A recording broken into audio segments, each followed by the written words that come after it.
I'm in a relationship with a guy who also works in tech.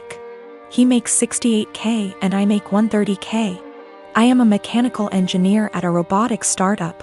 He works at a more stable job doing programming at a large company. He brought me to meet his friends at a party and they asked me about myself. His friends mostly work in tech too and talked about themselves in terms of their jobs. I told them I'm an hiker, I do archery, I love road trips and camping and riding dirt bikes, etc. Basically talking about my hobbies because work is just a way to get paid to do the shit I love. It's not how I define myself and it doesn't come to mind when someone wants me to tell them about myself. One of his friends asked about work and I said, oh gosh, I don't want to talk about work at a party. Spent my whole day sweating my ass off in 95-degree heat trying to replace this busted ass motor just to find the replacement. I wasn't lying or trying to downplay that I have a good job, that really is how I spent my day. And I wasn't in the mood to talk shop at a party. Some other conversations came up casually that probably also made me seem poorer, like me saying that car dealership repairs were a ripoff, and telling my boyfriend that my childhood neighbor's trailer caught on fire and I was gonna visit and help her out. I wasn't doing it on purpose, I was literally just talking about my life, but I guess I gave the impression I was poorer. It got later in the night, everyone was getting drunker, and some of his friends, not close ones though, were making jokes about me growing up in a trailer and being a gold digger, and being ready to jump to a richer guy. Really misogynistic shit honestly, since they don't even know me and seemed to just assume all girls are good diggers. He didn't say anything. He later said it was because he'd smoked weed and gets quiet and has trouble carrying on a quick conversation when he's high. But regardless, I felt hurt he didn't say anything. I got irritated with his friends and asked, now why the hell would you say that when I make twice what he does? His friends went quiet for a second and I continued, there ain't no gold to dig here, not with him or anyone at this party. So do y'all think I'm cheap, or do y'all think? My boyfriend wanted to leave the party shortly after and he was pretty upset with me for telling everyone I make twice what he does. I said I would have held my tongue if he'd checked his friends himself. But he didn't say anything, so I wasn't about to let them talk to me like that. He said it was humiliating and now everyone thinks I may. And I flippantly said at least they know I'm a rich. He was angry. I embarrassed him when I spoke up. I was angry I had to say anything at all because his friends were talking shit, so it should be on him to check them. I am 17, female, my dad has remarried about a year ago, and it's been hell from the start. I have 2 younger brothers. I work and I often help out with the bills and my 2 younger brothers. I do the exact chores that my father previously gave me. My room is always clean, I do the dishes after dinner, I do the laundry every week, I am in charge of cleaning the kitchen, living room and back patio, as well as taking our trash. So I do what I have to do. But I don't allow my stepmom to try and make me do more things than I already do or try to make major changes in my life. Again, I just do what I need to do so I can go on with my life. I'm just saying this to show that I am a good kid. I can admit that I really do not like my stepmom. My dad won't see it and constantly acts like I'm losing my mind, but my stepmom acts different behind closed doors. I told everyone from the beginning that I do not see her as my mom, I won't be calling her mom. And this change with her and her 4 kids moving into our apartment will not change aspects of my life. I'm not a babysitter, but she constantly disrespects that. I'm not sure why, but she loves trying to punish me, which I don't let her do. Again, I don't need disciplining. I'm just not happy anymore and I'm done putting on a smile to please everyone of overworking myself to feel proud of. So I do what I need to do and everyone can leave me alone. She constantly tries to make me do more than I already do, go as far as to clean her bedroom, bathroom, pick out her kids' clothes, buy them clothes, and gets angry if I say no. The other day she tried coming to me telling me to call off of work to watch her kids. I told her that I won't and I am not a babysitter. Her kids are all twins, 2 of them 14, 2 of them 15. She told me that she wasn't asking me, and if I'm not there I lose my phone, car, and laptop. I pay for all that. I just said I will be going. She said I won't. Don't try arguing because my dad will put me in check. All I said was we'll see. So like I said, I went to work. I left the kids there, made them some food, and left. And she was pissed, vein popping out of her forehead, pissed. She started yelling at me, trying to take all of my stuff, but I kept them in my room and told her that I said I would not and she shouldn't be surprised. She got mad, saying why I was incompetent to even babysit a couple of kids, and she can't wait till I turn 18 to kick me out. I agreed, and she got even more mad and tried saying I will be coming straight home from school. At this point, I just accused her of being a sadist and thriving off of watching people suffer. Argument was over. I went where I needed to, did what I needed to, but my dad and her have given me the silent treatment and won't even leave dinner there for me. My father is a dick. When he got my mother pregnant, he wanted her to quit her job and just stay home to be a good little wife and mother. He is very well off due to a trust fund and he doesn't really need to work. My mother refused and divorced him. Because of a prenup, she got very little and he moved back to Europe.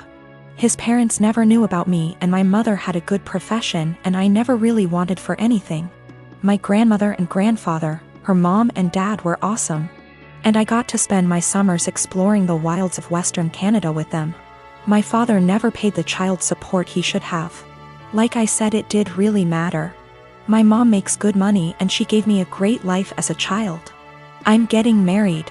I met the love of my life at university and we have been together for 8 years. He is a wonderful person and he really is my lobster. His family is from the same city as my father and they are a huge rambunctious bunch. Because of a lot of intermingled business and personal relationships, my parental grandparents found out about my impending wedding, and me, I suppose. They have been in contact and want to come to Canada to meet me and my fiancé, who I guess is a grandson of an acquaintance of theirs. Small world. When they found out that my father had basically abandoned me to fend for myself in this world, this is honestly how they see it. They were pissed, to say the least. It is very funny because we are decidedly upper middle class here. So long story short, they had their lawyer calculate the amount of child support my father should have paid with interest, and the cost of my post-secondary education. They then gave me this as a gift. What I didn't know was that it came out of my father's yearly draw on his trust fund. He is furious because it is obviously a sizable amount and it will very much affect his finances for at least the next 2 years. He may need to, get a job.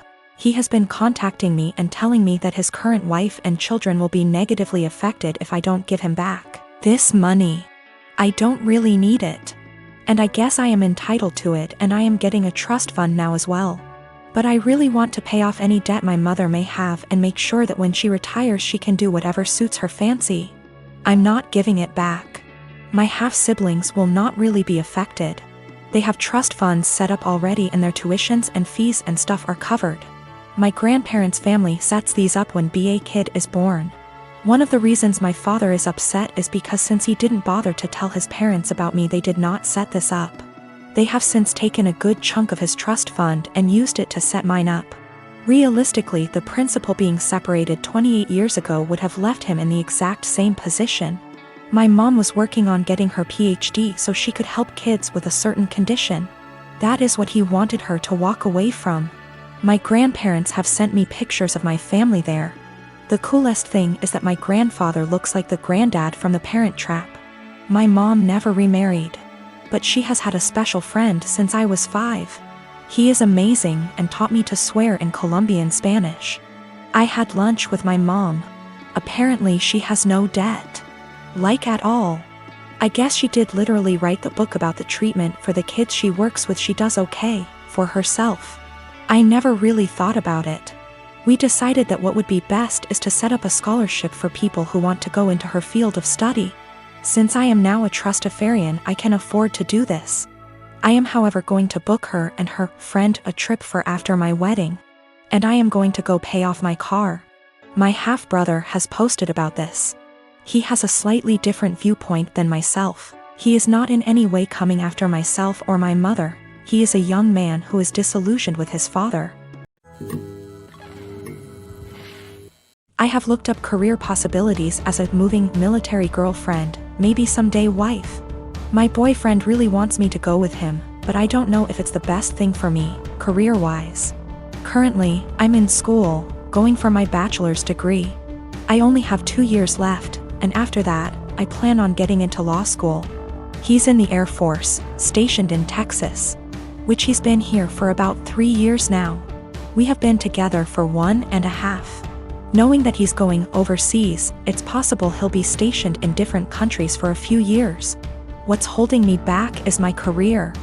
Law school isn't meant to be jumping around from country to country without knowing where you'll land permanently due to the bar exam. Also, we aren't married and I don't know if I should risk my career, which I've been very committed to being a lawyer, for a future that's a bit warped. I did see that I can become a programmer and it'll be versatile, but that's not what I truly want to do. Sure, Hawaii seems amazing, but more of a 3-year-long vacation with a questionable future. We both agreed that long distance wouldn't work since I would be all the way in Texas. Is it bad that I want to go but don't want to risk it all just to be put in a bad situation of misery? Also, if I do go, I'd have to transfer schools and go to school in Hawaii. That's already a very high tuition that has to be paid by FAFSA and student loans. Quite frankly, I'm also afraid that I won't be able to sustain myself separately from my boyfriend's income. I like to feel independent and know that I can fend for myself. Maybe that's a pride issue? I don't know, but I do know it's a high standard of living. That also adds to the jumble of thoughts. I will also admit, I am fairly close to my parents. In my Hispanic household, we have always been very united. I currently work with them in their small business because it benefits the both of us. I can go to school with a flexible schedule and still make good income, and they have a stable employee. That's something my boyfriend never really knew growing up. He's a Kansas boy, from a small town, with parents who split up when he was little. I feel like he doesn't understand how hard it'll hit my parents and I, being far away for 3 years. It also bothers them a bit that I'm not married but willing to leave not knowing what'll happen in the relationship.